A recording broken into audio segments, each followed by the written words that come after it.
Hello friends, Bodo Bodo Info YouTube channel asa खालामो गासैबो मोजां दङ लास्ट डेट फैथारगौ बिनि उनाव जाला स' बिनि सायाव आपडेट लाबोदों आसाम एक्सचेन्ज बेनिफ्राय नोंथांमोननि आधार कार्ड आपडेट बेनिफ्राय नोंथांमोननि राङारि अनसुंथाइ फिम किसान बेनिफ्राय ग्रुपनि राङारि अनसुंथाइ जायनाखि मेम्बार्सफोर 10,000 बिनि लास्ट डेट फर्म साबमिट दा लोगोफोर जाय नोंथांमोना चेनेलाव गोदानै फैदोंमोन साबस्क्राइब खालामना ला जेब्लायबो साख्रिनि आपडेट मोनबाय थागोन लोगोसे सरकारि स्किम लननि बागै नोंथांमोनाहाय आपडेट मोनबाय थानो हागोन दा जों फार्स्टआव थांगोन आसाम एक्सचेन्जनि सायाव आरो बेयाव गोबां गोनो गोथो जादों बिनि लास्ट डेट फैगौ जों बेखौ डिसकास खालामगोन दा लोगोफोर जों फैबाय आसामनि एक्सचेन्ज कार्डनि अफिसियेल साइटआव सेबासिटुआव आरो बेयाव फैनाय लोगो लोगो जायखिजाया डिजिटेल कास्ट बेयाव नोंथांमोना बार्थ सार्टिफिकेट बा इमप्लयमेन्ट एक्सचेन्ज पिआरसि खालामनो हायो मोनसे आइडिजोंनो दा बेयाव नोंथांमोननि लास्ट डेट फैगौ अके लास्ट डेट फैगौ आं बिदिसो गोबां भिडिअस होबाय एवारनेस होबाय खायसे खायसे खालामबाय आरो खायसे खालामाखै आरो लोगोसे नोंथांमोना ससियेल मिडिया निउसफ्रावबो मोनबाय जानांगौ बिनि लास्ट डेट फैगौ होननानै आरो स' नोंथांमोना बेयाव खालामनोबा नैबे लगिनाव क्लिक खालामनांगौ बेखौथ' मिथिखागौ बेनिफ्राय नैबे लगिनाव क्लिक खालामबावदो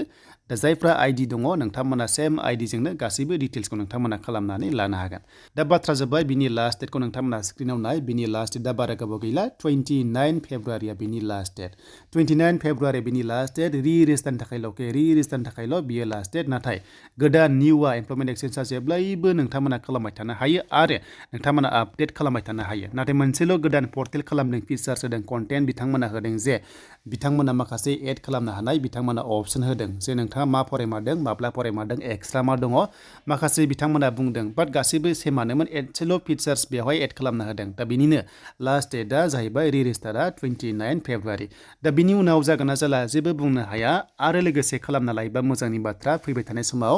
जेब्ला नोंथांमोना आनएमप्लयड होगोन जेबो साख्रि गैया अब्ला 5% नोंथांमोना मोनखागोन बेनो जाबाय ग्रेड 3 बेनिफ्राय ग्रेड 4आव नोंथांमोना मोनगोन अके एडिआरआव मोनगोन 5% जायनि न'खराव गैया आरो बेनि सोनारगोन जे इमप्लयमेन्ट एक्सचेन्जआव जायफ्रानोखि साख्रि मावखादों बिथांमोना जुदि मावखादोंबा एमप्लयड होखानांगौ आरो जुदि मावाखैबा नोंथांमोना आनएमप्लयड होनांगौ जुदि मावखादोंबा बे 5%खौहाय मोननाय नंखाया आरो मावखानायफ्रा थगायनोबो हानाय नंखाया मानोना रेकर्ड दंखायो स' बेखायनो जायफ्रा साख्रि मावबाय थादों नोंथांमोना खालामथारनांगोन आरो जायफ्रा नोंथांमोना गैया अब्लाबो खालामना लादो जाहाथे प्रब्लेम जायैबादि फिउचार लेभेलाव डकुमेन्टस भेरिफिकेसनाव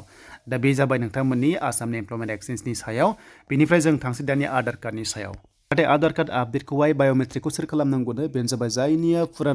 जायनि अल एबा जायना फुराना आधार कार्ड दङ बिथांमोनासो बेखौ खालामनांगौ मानोना बिथांमोना जायखिजाया आसनि सरकारि लन स्किम मोननायाव गोबां प्रब्लेम जादों आधार कार्डआनो लिंक जाया स' आधार कार्डआ लिंक जाया बेंकफोराव आरो लिंक खालामबाबो एक्सेप्ट जाया बेबादि कन्डिसनाव जेरै पिएम किसान नोंथांमोननि पिएम किसानाव गोबां प्रब्लेम जादों लिंक खालामबाबो बेंकजों जायाखै स' बेनिखायनो नोंथांमोनाहाय मा खालामनांगौमोन बाय'मेट्रिक खालामनांगौ आरो बेनि लोगोफोर जों फैबाय आधार कार्डनि पर्टेलाव आरो बेयाव फैनाय लोगो लोगो पर्टेला आपग्रेड जागासिनो दङ थाबैनो फिचार्स गोदान फैसिगोन कन्टेन्ट गोदान फैसिगोन आधार कार्डनि सायाव दा बिनि सायाव भिडिअ लाबोगोन आं नोंथांमोननोहाय बेयाव पर्टेला आपग्रेड खालामदों 26 फेब्रुवारिसिम बेयाव माखासे डिटेल्सआ फैबाय थागोन नेक्स्ट लेभेलाव नाथाय मोनसे बाथ्राया बेनो आधार कार्ड आपडेट खालामनाय एड्रेस आपडेट खालामनाय जाहैबाय लास्ट डेटआ नोंथांमोना 14 मार्चसिम फ्रियाव मोनगोन नाथाय बिनि उनावबा नोंथांमोना फिस होनांनो हागौ अके नाथाय बेयाव नोंथांमोना 14 मार्चसिम मोनदों जेराव जायनि आधार कार्डआ फुराना एबा केवाइसि नांदोंमोन नोंथांमोना आपडेट खालामथारनांगोन जुदि खालामाबा नोंथांमोना जेरै बेंकआव लिंक खालामबाबो दासिमबो लिंक जाया एन्ड बेनिफ्राय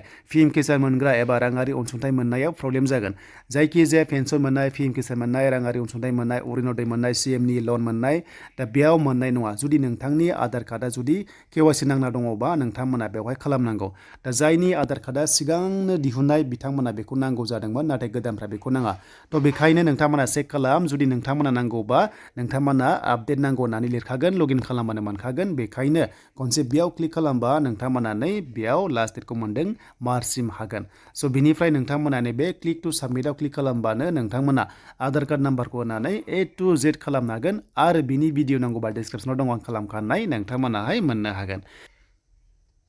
स' दानिया फैबाय पिएम किसाननि सायाव नोंथांमोना सानथाम उनावनो नोंथांमोननि राङा हाबसिगोन बेनो जाबाय नोंथांमोननि एकाउन्टआव 2000 हाबसिगोन 16 किस्तिया नोंथांमोना मोनदों 16 किस्तिखौहाय नोंथांमोना मोननो थांगासिनो दङ बेखायनो मोनसेल' बाथ्रा नोंथांमोननि आं बुंनाय बायदि आधार कार्डआ जेब्लायबो बेंक एकाउन्टजों लिंक जानांगोन पर्टेलाव लिंक जाथारनांगोन पिएम किसाननियाव होमबासो नोंथांमोना मोनगोन दा जायनि बाथ्राया बेनो फैसा मोनैनिया खायसे आधार कार्डआ केवाइसि नांना थायो लिंक जायाखै आरो लिंक जायाबानो मोननाय नङा स' बेखायनो नोंथांमोना चेक खालामदो सानथाम उनावनो नोंथांमोननि एकाउन्टआव राङा हाबसिगोन स' बिनिफ्राय जोङो नैबेयाव स्टेटासाव क्लिक खालामनानै जोङो स्टेटासखौ नायनो हायो बा नायनोसै दा जोङो बेयाव खनसे आइडि नाम्बारखौ नांगोन जोङो दा बेयाव नुबाय नोंथांमोना गासैबो जुदि नोंथांनाव अके दङबानो नोङो बे रांखौ मोनगोन अके बे रांखौ नोंथांमोना मोनगोन दा जायखिजाया नोंथांमोना 28 फेब्रुवारियाव नोंथांमोना मोननो हासिगोन बेनो जाबाय पिएम किसाननि 16 किस्ति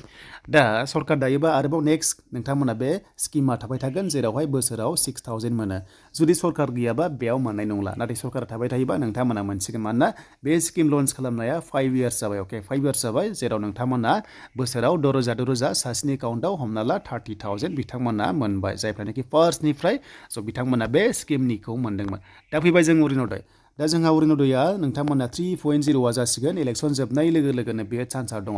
नैबे एमपि इलेक्सन जोबनाय लोगो लोगो चान्सआ दङ मानोना मार्चआव मडेल कड अफ कन्डाक्ट नांगौबा जेबो खामानि मावनो हाया गासैबो बिजि जायो इलेक्सनाव बेखायनो नोंथांमोननिया चान्सआ गैखाया एमपि इलेक्सन सिगाङाव नाथाय उनाव 3 लाख बेनिफिसारि गोदान आसाम स्टेटआव होगोन होनना बुंदों मानोना